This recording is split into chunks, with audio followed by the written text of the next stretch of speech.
আজকে আমরা চক্রবৃদ্ধি সুদ নিয়ে আলোচনা করব। প্রথমেই চক্রবৃদ্ধি সুদ কি সেটা একটা উদাহরণের সাহায্যে বোঝার চেষ্টা করব। এখানে বার্ষিক 10% সরল সুদে 100 টাকা 2 বছরের জন্য ধার নিলে 2 বছরে কত টাকা সুদ দিতে হবে। তো সরল সুদের অঙ্ক আমরা আগে করেছি, সেখানে সুদের সূত্র I সমান PRT/100। এখানে যদি আমরা বসাই তাহলে সুদের পরিমাণটা বেরোবে 20 টাকা। কিন্তু এখন যদি বার্ষিক 10% চক্রবৃদ্ধি সুদে 100 টাকা 2 বছরের জন্য ধার নিলে 2 বছরে কত টাকা সুদ দিতে হবে। আগে আমরা শিখেছি সরল সুদে ধার নিলে কত টাকা সুদ দিতে হবে সেটা আমরা ক্যালকুলেশন করে বার করতে পারি 20 টাকা। আজকে আমাদের বিষয় হচ্ছে চক্রবৃদ্ধি সুদে যদি ধার নেয় ওই 10% হারে, তাহলে 2 বছরে কত টাকা সুদ দিতে হবে।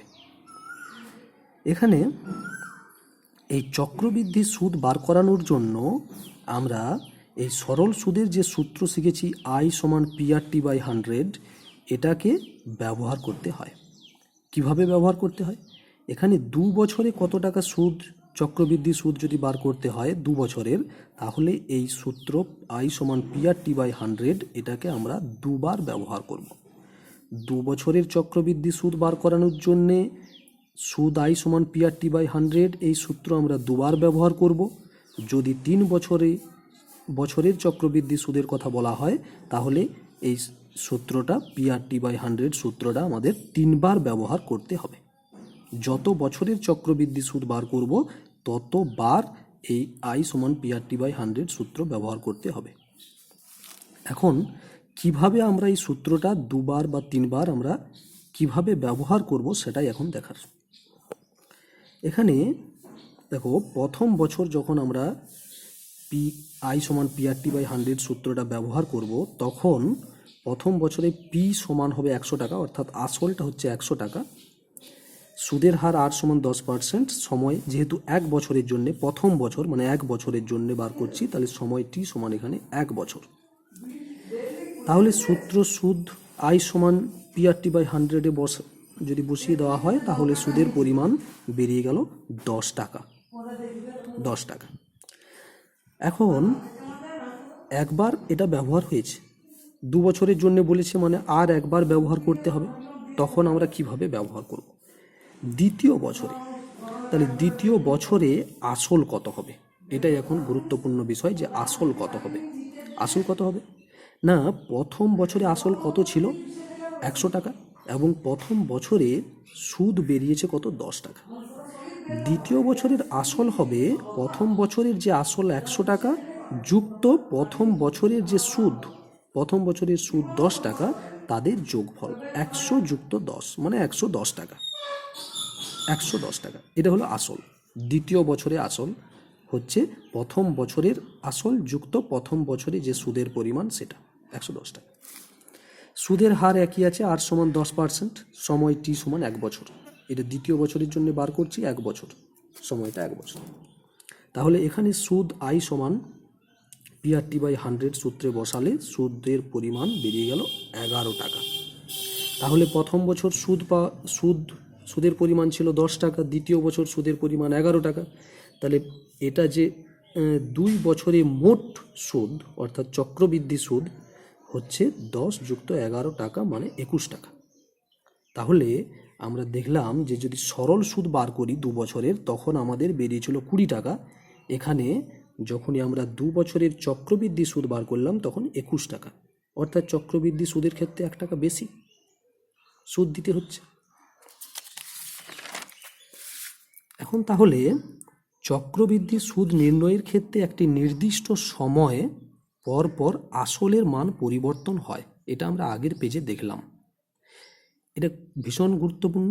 চক্রবৃদ্ধি সুদ নির্ণয়ের ক্ষেত্রে একটি নির্দিষ্ট সময় পর পর আসলের মান পরিবর্তন হয়। যেমন আগের অঙ্কটাতে 1 বছর পর পর প্রথম বছর আসল P সমান 100 টাকা ছিল, দ্বিতীয় বছর আসল P সমান পরিবর্তন হয়ে 110 টাকা হয়েছে। দুবার পরিবর্তন হয়েছে, একটা নির্দিষ্ট সময় প্রত্যেক বছর পরিবর্তন হচ্ছে। তাহলে দেখা যাচ্ছে যে অঙ্কটাতে যদি 3 বছরের জন্য টাকাটা ধার নেওয়া হতো, তাহলে তৃতীয় বছর আসল কত হতো? না, আসল হতো দ্বিতীয় বছরের যে আসল প্লাস দ্বিতীয় বছরের যে সুদ।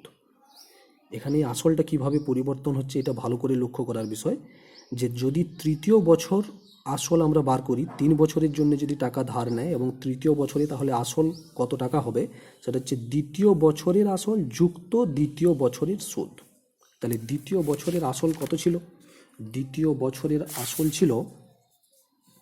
বছরের আসল পি সমান 110 টাকা ছিল এবং সুদ বেরিয়েছিল 11 টাকা।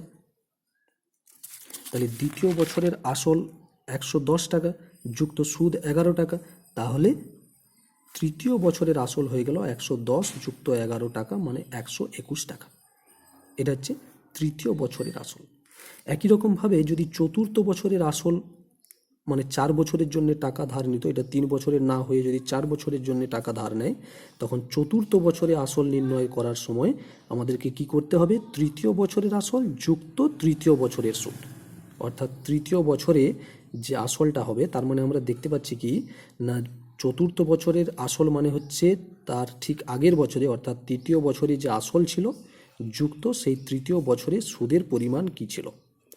এখানে গুরুত্বপূর্ণ বিষয় হচ্ছে এই যে সুদ নির্ণয়টা সেটা কিন্তু আমরা যেটা আগে শিখেছি, সরল সুদ নির্ণয়ের যে সূত্র, অর্থাৎ এই যে আই সমান PRT/100 যে সূত্র, সেটি ব্যবহার করেই কিন্তু আমরা সুদটা নির্ণয় করব।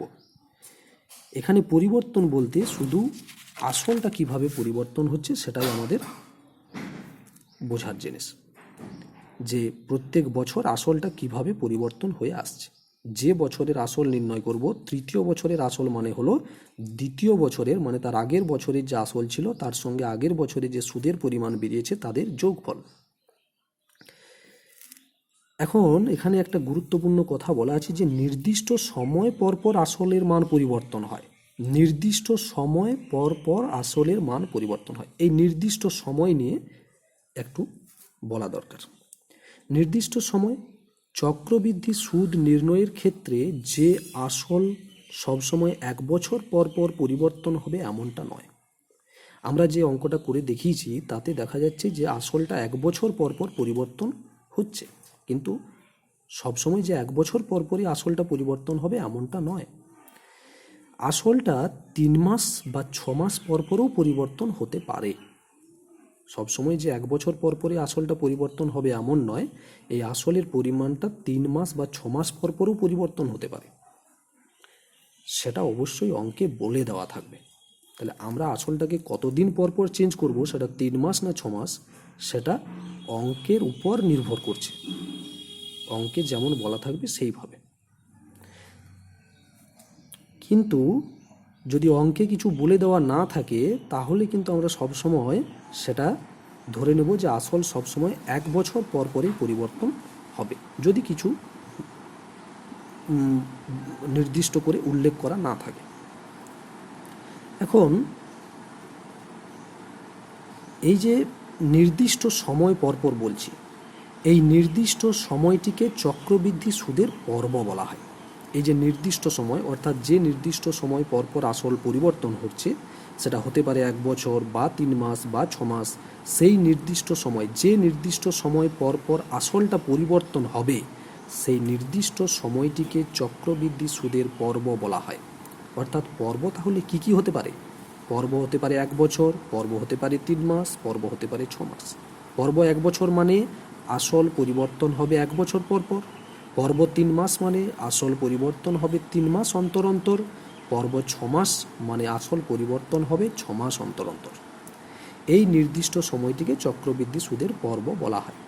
অর্থাৎ পর্ব, এটা তো বললাম, তবে অঙ্কে কিছু উল্লেখ করা না থাকলে, এটা আমি আগেও বলেছি, অঙ্কে কিছু উল্লেখ করা না থাকলে পর্ব সবসময় 1 বছর ধরতে হবে।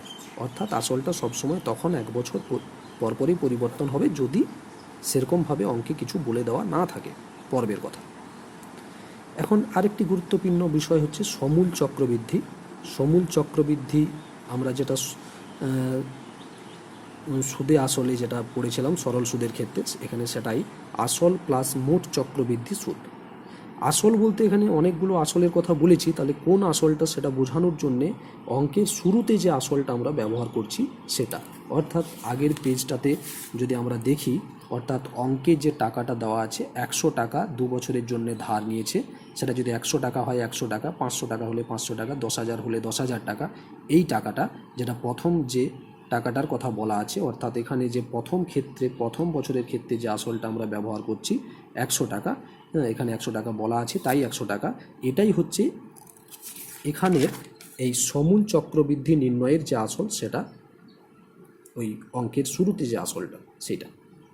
এবং মোট চক্রবৃদ্ধি সুদ মানে এখানে যে আমরা 2 বছরের জন্য চক্রবৃদ্ধি সুদ নির্ণয় করেছি, একটা হচ্ছে 10 টাকা প্রথম বছর এবং দ্বিতীয় বছর হলো 11 টাকা, তাদের যে যোগফল 10 যুক্ত 11 অর্থাৎ 21 টাকা।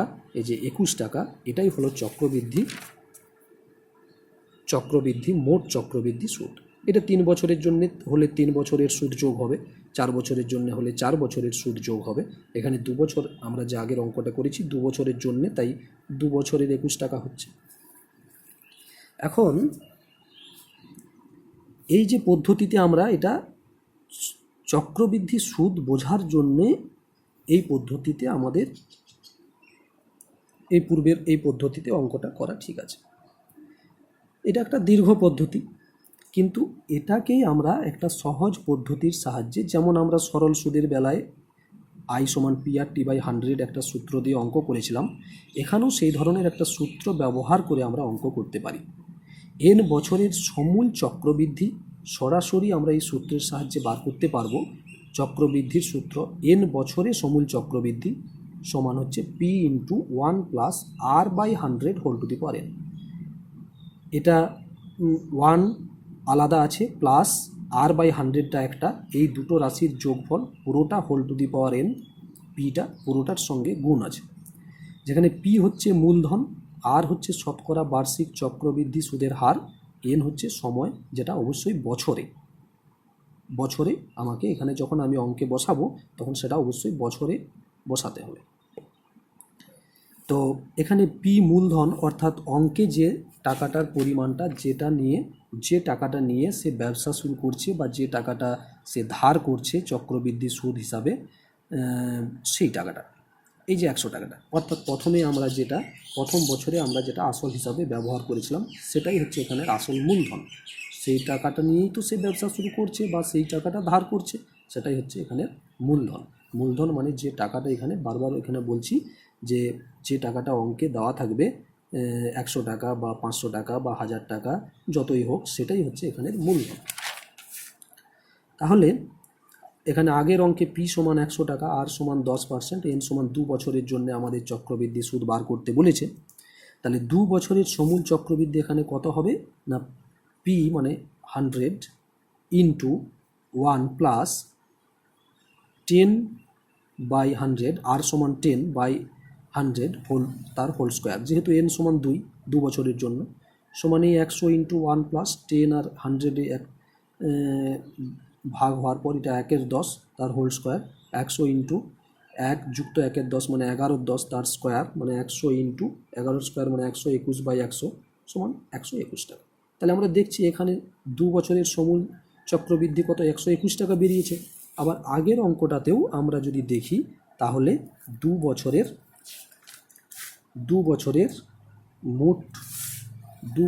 মোট সুদ 21 টাকা এবং আসল কত ছিল, 100 টাকা, আসল ছিল 100 টাকা।